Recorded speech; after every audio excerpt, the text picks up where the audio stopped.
Class, is it audible?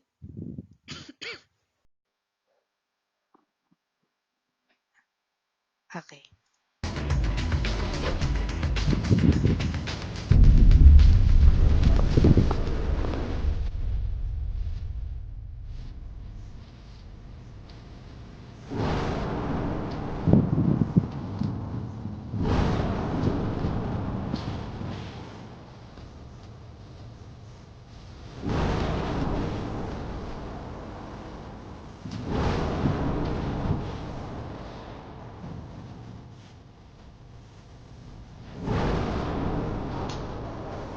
Hello there. Here's your pizza.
All right. So based on the video that I showed you, class, what do you think is the video all about? Kim.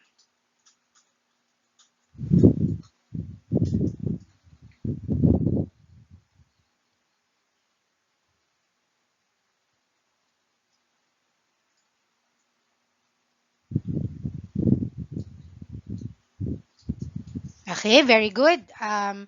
PWD is being accessible to hotel. Is there other answer? Okay, so I think Kim got it correctly. So, correct, class. The video that I showed you is an example of a hotel located in London that caters to PWD uh, kind of tourists. Now, so as in or in relation to our topic this morning is all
about accessible tourism. Okay, as Kim mentioned earlier. So, moving forward, class, is for the learning objectives.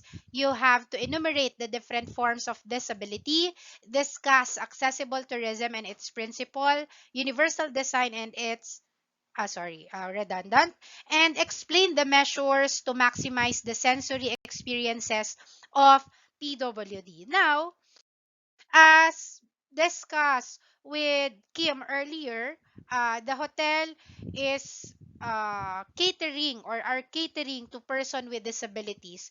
For you, who are the person with the disabilities, or how do you define them? Who are they? Anyone? Person with the disabilities? May I call on Joy Mercado?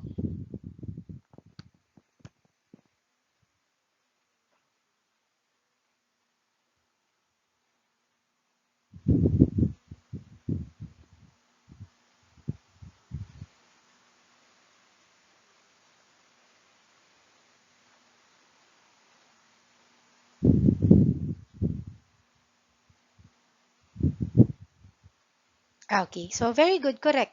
So, class, when we say person with disabilities, these are the people or individuals with physical, sensory, cognitive, or mental health impairments that may interact with various barriers to hinder their full participation in the society. So, in short, meron nga silang mga impairments or kapansanan na um, not how do I deliver this, na hindi common for those people who are normal. Okay, now class, just to reiterate with you, hindi po dapat natin sila tinatawag na disabled person. Okay, so it has been already discussed in many platforms na ang dapat yung call out natin sa kanila is person with disability. Disability, not disabled person. Magkaiba po yun.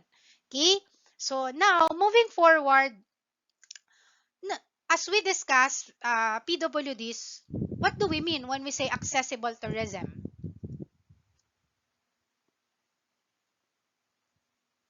Anyone from the group? What is an accessible tourism for you from the video that I showed you earlier?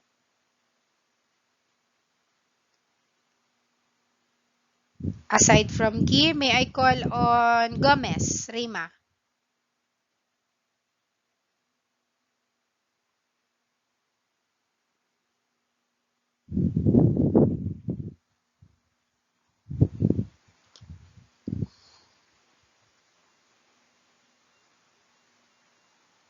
Okay, thank you. So, when we say accessible tourism, class, anybody can enjoy and experience different tourism activities, whether you are uh, normal or people with disabilities.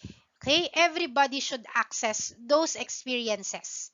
Okay, now, under accessible tourism, we have these things that we need to take in consideration. Okay? These are the principles na as a tourism professional in the future, and I believe and rest assured that you will work in the industry in the future. These are the principles that you always um, take in your mind na when you cater persons with disability, ito yung mga principles na dapat nyong i-embody. The first one is inclusivity. We also have accessibility, sustainability, and social responsibility. So, isa-isahin natin. Inclusivity.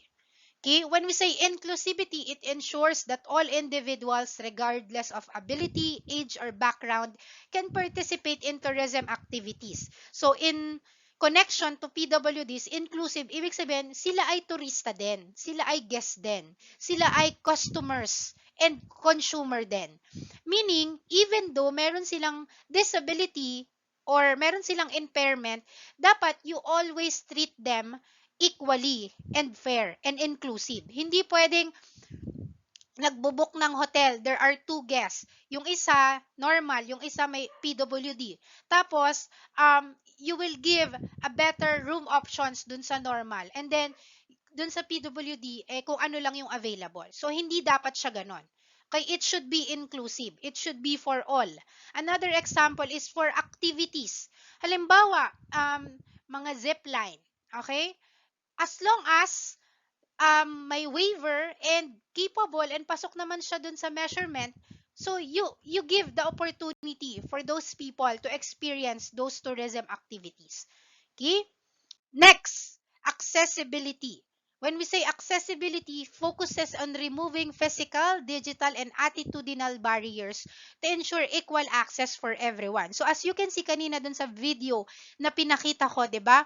Yung person ay meron siyang disability or meron siyang impairment, ibig sabihin hindi siya nakakalakad. So nasa wheelchair siya. But as you can see dun sa video, accessible yung different facilities ng hotel. They can easily reach out, merong ramp for PWDs, sa CR merong mga bars na pwedeng kapitan, and easily reachable yung mga bagay, yung beds, yung doors, so on and so forth. Okay, another example for accessibilities class. Halimbawa for blind people. Ano sa tingin nyo yung mga accessibility facilities or things na pwede sa kanila na i-incorporate para mas maging accessible for them yung mga facilities and activities in the tourism activities? Blind person. Give me one facilities. Soriano.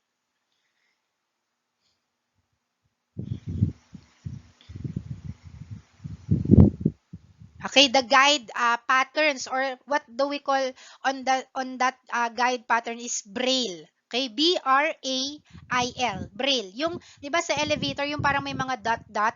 So braille yung tawag doon. Those patterns or those features ay para sa mga blind person. So that's what we call accessibility. Another example for mute person, halimbawa, nagta-travel sila but they are mute. Okay? They are going to museum. So how do they understand the discussions? Okay? Or the pictures being placed inside the museums? Anong assistance or accessibilities yung pwede nating ibigay sa kanila? Ivan.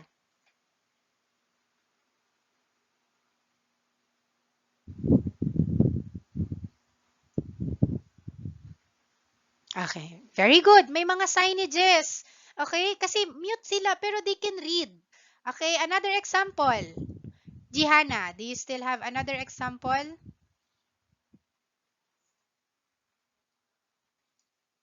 Ay, okay. Kim, how about Kim?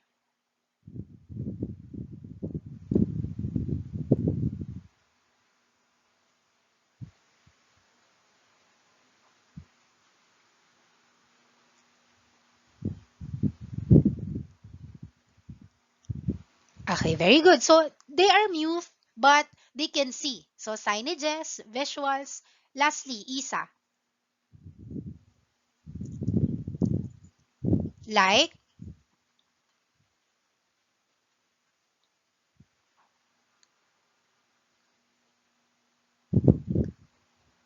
Okay, very good. So, yung meron kasi sa mga museums is yung mga pictures. And then, may communication boards doon na nagdi-discuss na ang nakakaintindi lang ay sila.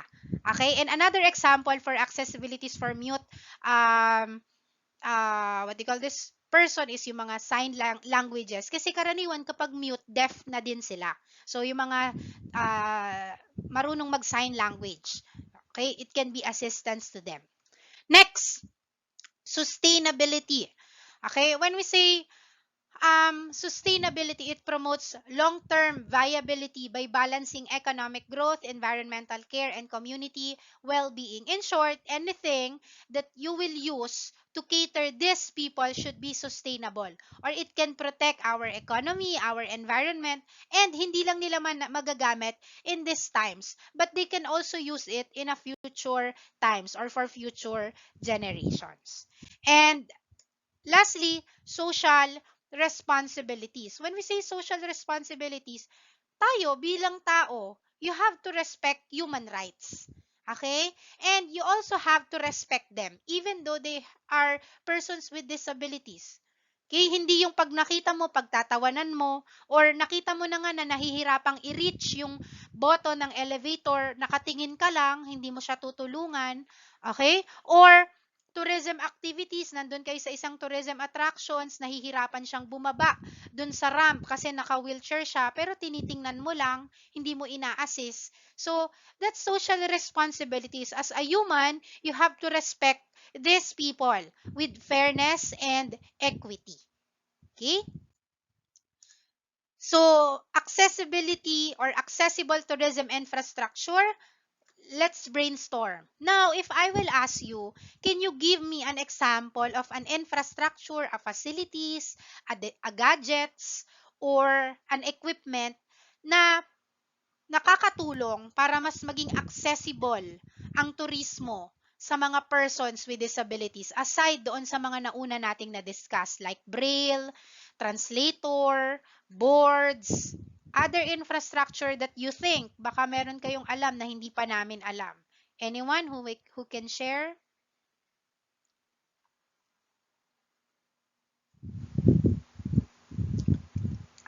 What are the other infrastructure? Yes, Jasmine.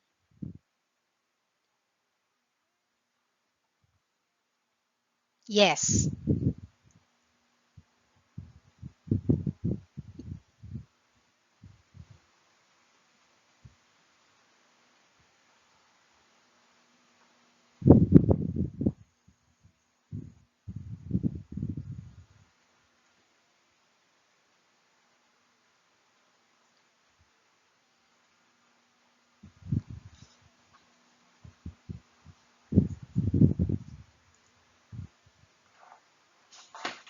Yeah, I get your point.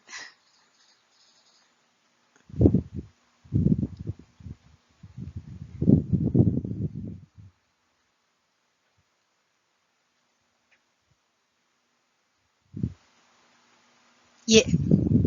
Okay, thank. Yeah, so okay din 'yon yung mga built-in tables. No, that's a good example kasi pwede niyo siyang gamitin as your tourism plan, 'di ba? Gagawa kayo ng gano'n, tas i-discuss niyo. That's focuses on accessible tourism. So, that's good infrastructure that we can use, 'di ba? To ease the access of those people. Another example, Mark.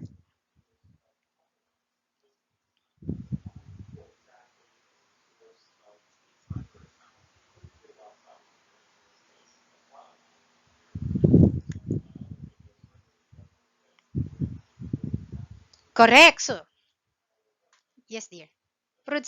Proceed. Ano 'yan, dear?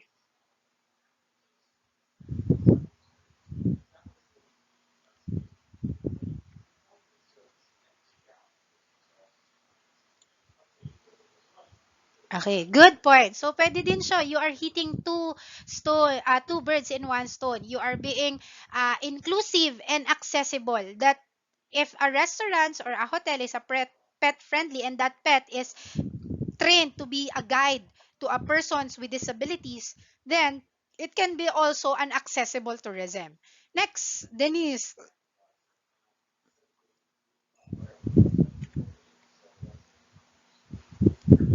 Denise, are you raising your hand? Sige, si Veronica muna.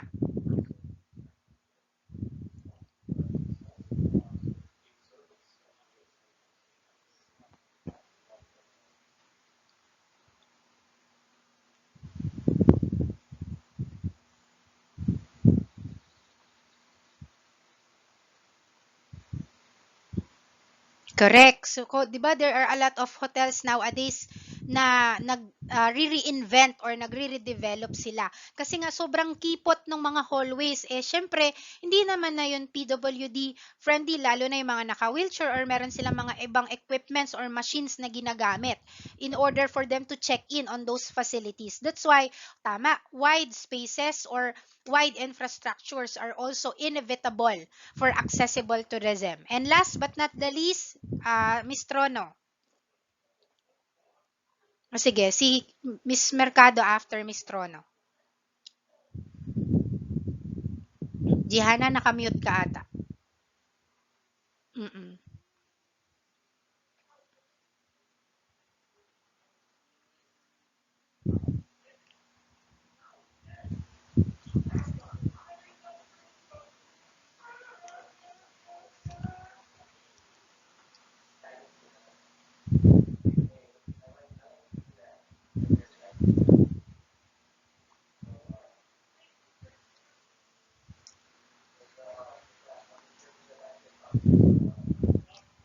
Alarm?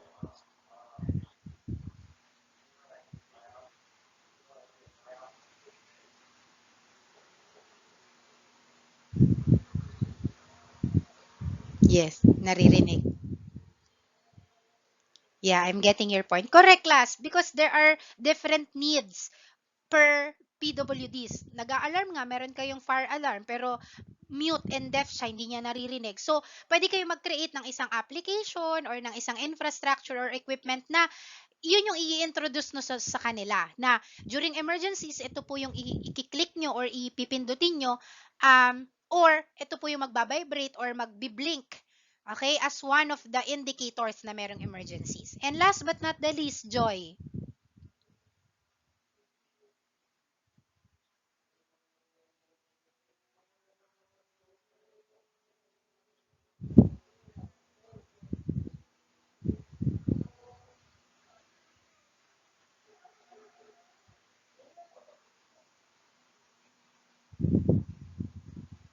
Okay, very good. One of the best example niyan, class, when you go to Makati Exchange Tower, merong restaurant doon, Banapol, yung pangalan.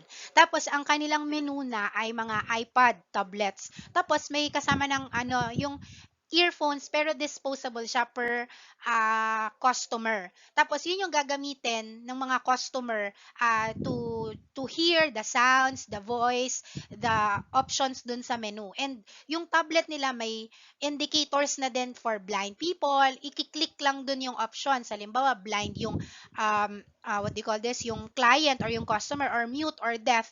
Merong iba't ibang features dun sa tablet that assisting those people to become accessible para dun sa mga menu nila. And by doing that, binibigyan nyo sila ng confident na sa sarili nila na, hindi ko na kailangang magpa-assist, meron na silang ganitong infrastructure. So, good example, Joy. So, these or those are some of the accessible tourism infrastructures. And I hope in the future, mas marami pang ma-produce or ma-create in order for us to cater and make it more inclusive for everybody.